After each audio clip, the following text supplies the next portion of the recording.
Lakini kuna kitu kingine watu wengine wali misinterpret. Walisema ati mimi nilisema ati sisi hatutaki kiti cha deputy president. Hiyo kiti ya deputy president ndio tunalenga sana. Hiyo ndio tunalenga.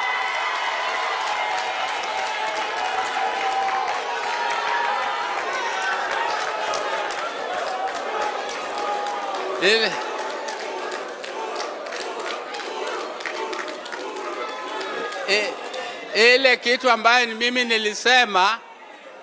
nilisema ya kwamba huyo deputy president hatuna nini chuki na yeye kwa binafsi. Yeye binafsi hatuna maneno naye, lakini hiyo kiti ni kiti ya public.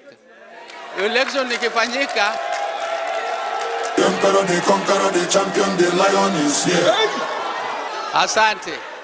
Asante.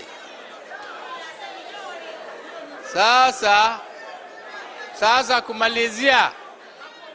kumalizia, mimi nataka kuomba huyo mzee Uhuru Kenyatta ambaye alikuwa president ya Kenya